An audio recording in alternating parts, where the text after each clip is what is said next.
then How by long should he be on tummy time? Like how long should I have him on his tummy? He hates it. yeah, I usually say tummy time doesn't have to look like tummy time. Like if you have a baby that doesn't like tummy time, when he's on your chest and you're leaning back, like that's also tummy time. You can try it with the yoga ball and rolling him different directions and patting the ball. That's also tummy time. So if he doesn't like being on his tummy, on a mat, or the floor, there's other ways you can accomplish that.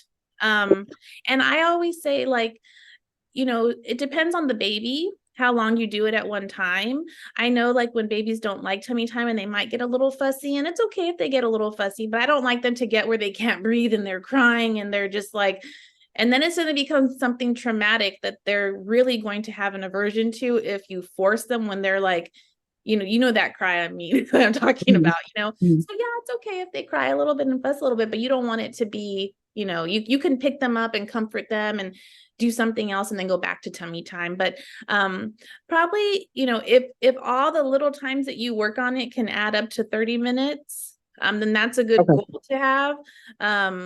But it just depends. And if it doesn't add up to that, that's okay too. You just want to make sure you're doing it here and there throughout the day as they tolerate it. And you can try the other methods also that can mimic tummy time, just so that they're getting to lift their head up.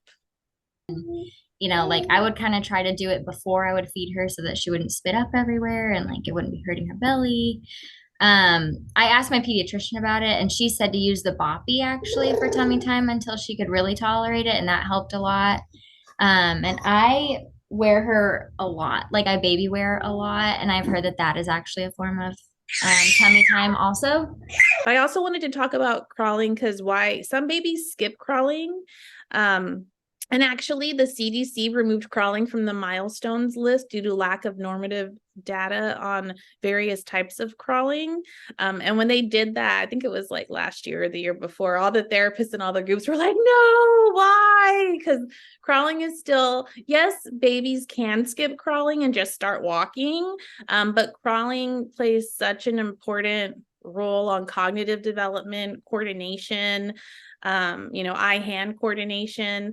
And I didn't get to like dive deep into like research studies, but I just pulled up a couple things that I found. So start playing with her like as if we weren't here, and then I can give you some tips and cues.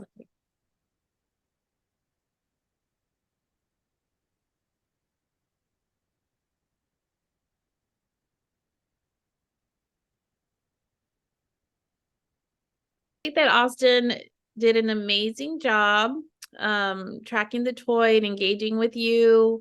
And I loved seeing his little smile. And I like that you used the strategy shown last time of using a rattle to help with the roll. Um, I don't even know if he was even looking at the rattle when he rolled. He was just like, I'm gonna roll.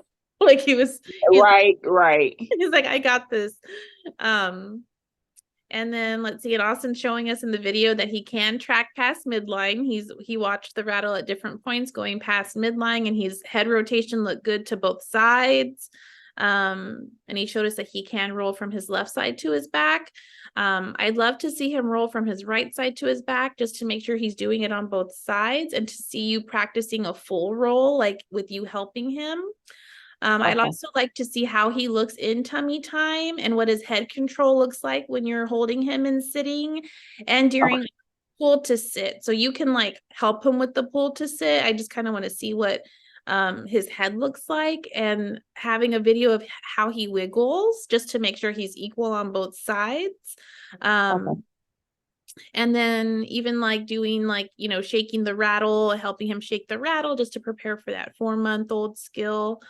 So I think those would be some like good things to work on.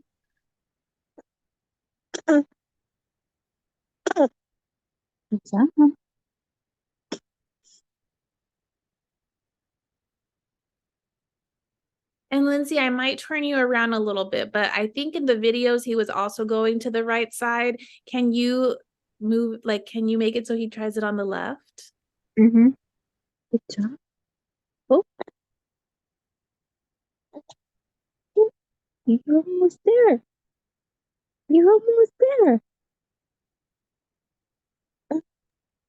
And next time he gets to that kind of the hands and knees position, go ahead and help him out his hips stay there.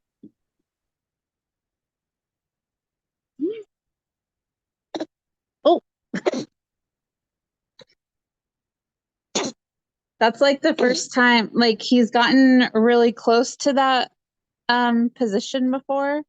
And then he normally just like, it's almost like he doesn't know what to do and he just goes back down to like sit. But that was the first time he was like really close to.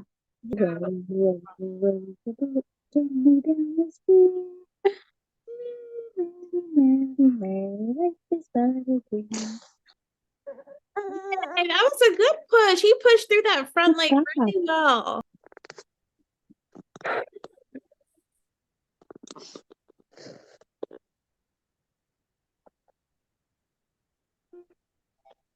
But this is how you can also do tummy time without it really being tummy time. Brittany, how we talked about on the ball. So like Emmy, Kylie, if you want to sit her on the ball and do that shifting side to side like you were doing on your leg, that could be really good for her core also. So do you all, the next session, we can just make it a ball session and then we can just kind of play on the ball. And then if any babies are napping, if you have a ball and a doll, it could still help you do like the motions and stuff and participate. So it's easier to try it with your baby later.